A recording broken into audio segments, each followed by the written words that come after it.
शेतकऱ्यांच्या कर्जमाफी करता शिवसेनेनं बुधवारी मंत्रिमंडळाच्या बैठकीवर बहिष्कार घातलाय। त्यामुळे भाजप शिवसेना युतीत पुन्हा एकदा तणावाचं वातावरण निर्माण झालंय। शिवसेनेनं हा आक्रमक पवित्रा का घेतलाय पाहूयात हा रिपोर्ट। शेतकरी संपामुळे भाजप सरकारची डोकेदुखी आधीच वाढली आहे। त्यात सत्ताधारी शिवसेनेनंही भाजपला कोंडीत पकडण्याचे प्रयत्न सुरू केले। शेतकऱ्यांच्या कर्जमाफीबाबत विश्वासात न घेतल्यामुळे शिवसेनेचे मंत्री नाराज झाले। त्यामुळे बुधवारच्या कॅबिनेट बैठकीवर शिवसेनेच्या मंत्र्यांनी बहिष्कार घातला। मात्र बैठकीआधी शिवसेना मंत्र्यांनी मुख्यमंत्र्यांची भेट घेऊन निवेदन दिलं। कर्जमाफी झाली पाहिजे आणि कर्जमाफीच्या प्रक्रियेत शिवसेनेला सहभागी करून घेतलं पाहिजे अशी मागणी शिवसेनेनं केली आहे। मुख्यमंत्र्यांची भेट घेऊन शिवसेनेची भूमिका स्पष्ट केलेली आहे। आमचे मुद्दे दोनच आहेत। एक तर कर्जमाफी ही संपूर्ण झाली पाहिजे। अर्धवट कर्जमाफीला काही अर्थ नाही। शेतकऱ्यांचा 7/12 कोरा झाला पाहिजे ही शिवसेनेची पूर्वीपासून मागणी आहे, ती तशीच कायम आहे आणि पुढेही राहील। कर्जमाफीच्या मुद्द्यावर सुद्धा शिवसेनेच्या सूचना ह्या ऐकून घेतल्या पाहिजेत। आम्हाला त्या चर्चेमध्ये सहभागी करून घेतलं पाहिजे आणि शेतकऱ्यांचं पूर्ण समाधान होईल अशा रीतीने कर्जमाफीची योजना महाराष्ट्रात पुढे आली पाहिजे। हे आंदोलन चालू असताना आम्ही जर सत्तेत असू तर कुठल्याही कर्जमाफी संदर्भात जो काय निर्णय घ्यायचा त्याच्यामध्ये शिवसेनेची काय भूमिका आहे त्यांनी जाणून घेणं आवश्यक आहे। अशा प्रकारची आग्रही भूमिका आम्ही मुख्यमंत्र्यांकडे मांडलेली आहे। माननीय उद्धवजींची त्यांनी चर्चा करावी, शिवसेनेची भूमिका समजून घ्यावी। GST प्रमाणे आणि जर सरकार आम्ही सगळे सरकार म्हणून जर शेतकऱ्यांच्या मागे उभे असू तर शेतकऱ्यांचं पूर्ण समाधान होणारच त्याच्यामध्ये तोडगा निघावा अशा प्रकारची भूमिका शिवसेनेची आहे आणि ती आम्ही मुख्यमंत्र्यांच्या कानावर घातली। मात्र शिवसेना मंत्र्यांनी बहिष्कार घातला नसल्याचा खुलासा भाजपने केलाय।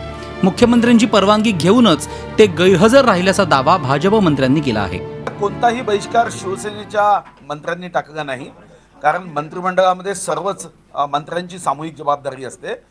या मंत्रिमंडळाच्या बैठकीमध्ये अनुपस्थित राहण्याची परवानगी सन्माननीय शिवसेनेच्या मंत्र्यांनी मागितली। माननीय मुख्यमंत्री महोदयांनी अनुमती दिली। कर्जमाफीची घोषणा ही माननीय मुख्यमंत्री महोदयांनीच करायची असते। ते राज्याचे प्रमुख असतात। डिटेलिंगसाठी सगळ्यांना इन्व्हॉल्व करायचं असतं। त्यासाठी परवाच पहाटे 4च्या प्रेस कॉन्फरन्समध्ये माननीय मुख्यमंत्री महोदयांनी घोषित केलं की एक समिती मी तयार करणार आणि त्याचा 31 ऑक्टोबरपर्यंत निर्णय लावणार। 4 महिने आहेत तोपर्यंत उद्धवजी पण येतील।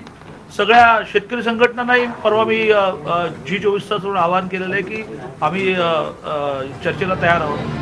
कर्जमाफीवरून शिवसेना भाजपमध्ये वाद रंगला असताना काँग्रेसनं त्यावर नारायणास्त्र सोडलं। शिवसेना दुटप्पी भूमिका घेत असल्याचा आरोप नारायण राणेंनी केलाय। एवढं जर त्यांना शेतकऱ्यांबद्दल आदर आणि सन्मान असेल तर राजीनामे द्या ना आणि उतरा रस्त्यावर। एक तर सत्तेपासून फायदे उठवायचे आणि दुसऱ्या बाजूला शेतकऱ्यांचा बद्दल आदर दाखवायचा, हे दिखाऊपणा आहे। शिवसेनेबद्दल हेच मत असणार। पोरखेळा आहे, मॅच्युअर्डपणा अजून आलेला नाही। खरं तर शिवसेनेच्या मंत्र्यांनी कॅबिनेट बैठकीत कर्जमाफीचा मुद्दा उपस्थित करून सरकारला जाब विचारायला हवा होता, पण ती संधी शिवसेनेनं गमावली। मंत्रिमंडळ बैठकीवर निव्वळ बहिष्कार घालून शिवसेनेच्या हाती काय लागणार आहे असा प्रश्न आता उपस्थित होतो। सागर कुलकर्णीसह Amit Joshi, Zee media, Mumbai. Zee 24 तास रहा एक पाऊल पुढे।